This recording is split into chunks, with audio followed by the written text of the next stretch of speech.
A gente vai falar agora sobre segurança pública e uma mudança importante na legislação que entra em vigor a partir de agora, depois da sanção do presidente Lula, a um projeto de lei aprovado na Câmara, depois do Senado, depois voltou para a Câmara, que muda penas para furto, roubo e latrocínio. O autor desse projeto é o deputado Kim Kataguiri, do Missão de São Paulo, que está ao vivo conosco agora aqui no Jornal Gente. Deputado, bom dia. Obrigada por falar conosco. Na prática, o que acontece a partir de agora? Bom dia. Bom, primeiro, obrigado pelo convite e parabéns para vocês, porque, infelizmente, a maior parte da imprensa noticiou a sanção do Lula, mas não falou sobre o autor do projeto, né? Inclusive, o PT, a base do governo na Câmara dos Deputados, votou contra esse projeto na tramitação, mas acho que por ser ano eleitoral e ser segurança pública a principal pauta dessas eleições, o Lula resolveu não pegar esse desgaste. Bom, respondendo a sua pergunta, a gente aumentou a pena base de roubo. Então, o primeiro ponto importante a ser ressaltado é que roubo de celular agora não pode mais ser cumprido no regime aberto nem no semiaberto, com as causas de aumento que a gente criou. Isso por quê? Porque quando a pena, né, é de até 4 anos, né, se você é condenado a uma pena de 4 anos de prisão, você pode cumprir no regime aberto, na prática, sequer indo para a cadeia. Se é entre 4 e 8, você pode cumprir no regime semiaberto, ainda circulando nas ruas. A partir de 8 anos, aí sim, obrigatoriamente, o regime é fechado. Então, a gente criou uma causa de aumento no caso de roubo de celular, que é o mais comum de todos e que a nossa vida está no celular, e por isso a importância que a gente deu para o celular, para aparelhos eletrônicos, né? Estão lá os nossos aplicativos de mensagem, muitas vezes é o que a gente utiliza para trabalhar, nosso aplicativo de banco, nossas redes sociais.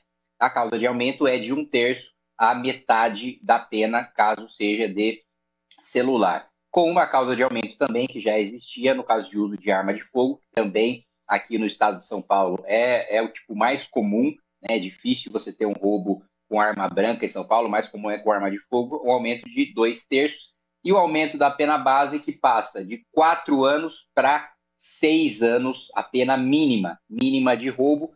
Então, calculando assim todas essas causas de aumento, todas essas penas em abstrato, depois na ponta, na prática, a pena passa, antes dessa lei, seria de 6 a 16 anos, no caso de roubo à mão armada de celular. Hoje, ela passa a ser praticamente o dobro, de 13 a 25 anos de cadeia. Portanto, não dá mais para alguém que rouba a mão armada ou rouba um celular, mesmo que não seja a mão armada, cumprir no regime aberto ou no semiaberto. E a gente mexeu num ponto importante que tem sido pouco noticiado, que é na receptação. A receptação passa de 1 a 4 anos, então praticamente 100% de chance de alguém que comete o crime de receptação antes dessa lei cumprir no regime aberto. A gente aumentou para 2 a 6 anos de cadeia, justamente porque a receptação ela foi tratada lá atrás como um crime de menor potencial ofensivo, porque não tem violência, não tem grave ameaça. Mas o crime organizado, ele utiliza a receptação, né, para fazer, digamos assim, o escoamento de produção do produto do roubo. Se você rouba um celular e não tem como transformar esse celular em dinheiro, não há por que você roubar esse celular. Então a gente pegou um elo importante da cadeia econômica do crime, né, para a gente coibir esses roubos o máximo possível. E aí, a lei é extensa, né? Nós tivemos várias outras mudanças de aumento de pena de furto, no caso de mediante fraude eletrônica, o furto de animal doméstico também, que passa de ser a 4 a 10 anos, mesmo porque a gente sabe que muitas pessoas hoje, até eu me incluo nessa, consideram animal de estimação até um membro da família. Então, o furto não é de uma coisa qualquer, é de alguém, é um furto que causaria bastante dor para essa família. Então a gente está tipificando, não existia um tipo específico para furto de animal doméstico, a gente está criando. E para fechar, não ser muito extenso, mas a gente pode falar sobre outros aspectos da lei depois, o estelionato, né? O estelionato, antes, ele estava restrito à representação da vítima, né? A vítima precisaria se manifestar dizendo que queria que o criminoso fosse punido por aquele crime. Agora a gente transformou em ação penal pública incondicionada, ou seja, o Ministério Público pode, por iniciativa própria, ir atrás do estelionatário. E por que nós tivemos essa iniciativa? Isso foi até incluído pelo relator no Senado, o senador Efraim. Porque nós percebemos que muitos idosos vítimas de golpe, de estelionatos, principalmente virtuais, tinham vergonha né, de ir atrás do criminoso, de fazer essa representação para iniciar o processo penal e, portanto, ainda que esse golpe fosse conhecido, ainda que ele contasse para os filhos, por exemplo, agora os filhos, os familiares, amigos que ficaram sabendo vão poder notificar o Ministério Público, e o Ministério Público, independentemente da manifestação da vítima, que pode estar envergonhada ou pode não querer ir atrás por outras razões, vai poder punir esse criminoso. Deputado, muito bom dia, bem-vindo aqui ao nosso programa. Parabéns aí pela sanção da lei que o senhor propôs. Queria saber, assim, do ponto de vista político, né? O senhor está preparado para o fato de que o presidente Lula, a falta do que apresentar como sinal de algum tipo de compromisso, suposto compromisso com segurança pública, ele vai usar a sua lei como se fosse coisa, enfim, uma obra do governo, né? Que a gente sabe que o presidente Lula, a esquerda de uma maneira geral, o partido dele, vota contra todas as medidas que foram ou que possam agravar, aumentar penas, como foi o caso da lei que o senhor propôs, assim como outras medidas como redução da maioridade penal e etc. O senhor está preparado para o enfrentamento desse aproveitamento eleitoral que, com toda certeza, o presidente fará da sua lei?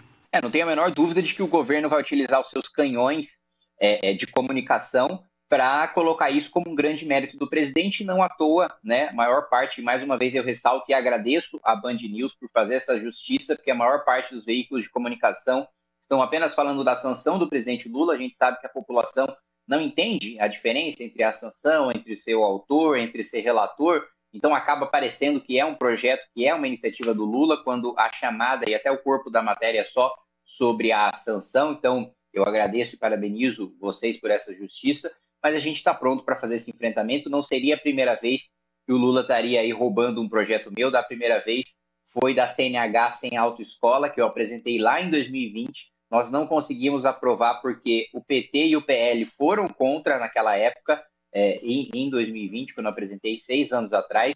Depois, magicamente, o governo mudou de ideia e o Lula resolveu implementar essa medida.